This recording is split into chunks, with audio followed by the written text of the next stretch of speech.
एक आदमी जमीन पर चलते चलते एक बड़ा सा सोना देखता है और खुशी में पागल होकर हाथों से खोदना शुरू कर देता है, लेकिन चाहे जितनी ताकत लगा ले सोना हिलता तक नहीं। फिर वो उसके आसपास की मिट्टी खोदने लगता है और पूरे 2 साल तक लगातार खोदा रहता है। फिर भी सोना सिर्फ 1/3 ही बाहर आता है और टस से मस नहीं होता। उसकी बेटी उसे समझाती है कि अपने साथ ले नहीं जा पाओगे, लेकिन आदमी जिद नहीं छोड़ता और पागलों की तरह खोता ही रहता है। आखिर बेटी मजबूरी में बताती है कि अगर अभी नहीं गए तो राक्षस पीछा करते हुए आ जाएगा। तब जाकर आदमी भारी मन से सोने को छोड़ता है। सवाल ये था कि जमीन पर इतना विशाल सोना आया कहां से? दरअसल 3 दिन पहले ये लोग जंगल में एडवेंचर करने आए थे और गलती से पूरी तरह सोने से बना एक ज्वालामुखी देख लिया था। चारों तरफ फूलों की खुशबू थी और हाथी भी अजीब तरह से बहुत छोटे लग रहे थे। आगे बढ़ते वक्त वे एक पत्थर जैसी जगह पर पहुंचे जहां रमेश का पैर फिसल गया और वो अंदर धंस गया। पैरों में चिपचिपा अजीब सा तरल लगा हुआ था। ध्यान से देखने पर समझ आया कि ये पत्थर नहीं बल्कि डायनासोर जितने बड़े छिपकली के अंडों का ढेर था। तभी आदमी के पैरों के नीचे दरार खुली और वो सीधे एक अंडे में गिर गया। अंदर टनों कीचड़ जैसी लसलसी चीज और एक नई निकली छोटी छिपकली थी। डर के मारे वो उछलकर बाहर निकला, लेकिन माँ छिपकली की नजर उस पर पड़ गई। 1 मीटर ऊंचे शरीर के साथ वो गुस्से में दौड़ पड़ी और भागते वक्त अपने ही कई अंडे कुचल डाले। सभी लोग जान बचाकर जंगल में भागे और पेड़ों की आड़ लेकर एक कोने में छिप गए, लेकिन छिपकली वहां भी पहुंच गई। रमेश ने माचिस जलाकर उसे डराने की कोशिश की, लेकिन उसकी चमड़ी लोहे के आर्मर जैसी थी। उल्टा उसने जलती मशाल ही निगल ली। तभी अचानक एक मोटा लकड़ी का डंडा उसके सिर पर आकर लगा और लगातार वार से छिपकली बेहोश हो गई। उन्हें बचाने वाला कोई और नहीं बल्कि जंगल में रहने वाला एक बूढ़ा आदमी था। उसने बताया कि असली खजाना पाने के लिए जंगल के सबसे अंदर जाना होगा। अगले दिन सब आगे बढ़े और एक नदी के पास पहुंचते ही आसमान से सुनहरी बारिश होने लगी। जंगल के जानवर अजीब थे, चींटियां इंसान जितनी बड़ी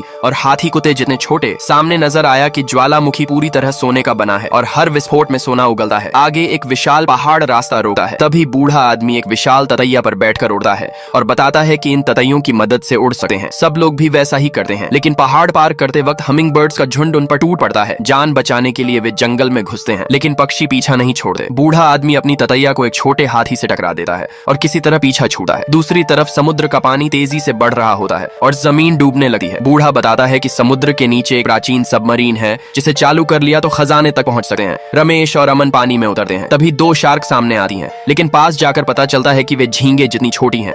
सबमरीन मिलते ही रमेश दरवाजा खोलने वाला ही था कि एक इलेक्ट्रिक ईल हमला कर देती है। रमेश फौरन अंदर घुस जाता है और अमन पानी निकालने का पंप चालू करता है, लेकिन सबमरीन में पावर नहीं होती। तब रमेश एक भाला तार से जोड़कर बाहर निकालता है और अमन टॉर्च से ईल को पास बुलाता है। भाला सीधे उसके मुंह में लगता है और ईल दर्द से हजारों वोल्ट बिजली छोड़ती है, जिससे सबमरीन चमत्कारिक रूप से चालू हो जाती है। उधर किनारे खड़ा बूढ़ा आदमी देखता है कि जमीन कांप रही है और सोने का ज्वालामुखी भयानक तरीके से फट रहा है। सुनहरी बारिश और विशाल लहरें सब कुछ पलट देती हैं। तीनों लोग सांस रोकर समुद्र में कूदे हैं और तभी रमेश सबमरीन लेकर पहुंचता है और सबको अंदर ले लेता है। आगे चट्टानों का रास्ता आता है तो रमेश एक न्यूक्लियर मिसाइल दागकर रास्ता साफ कर देता है और सभी किसी तरह जान बचाकर निकल जाते हैं। खजाना तो नहीं मिला, लेकिन जिंदगी बच गई। लाइक सब्सक्राइब कर देना, भगवान आपको बहुत खुशी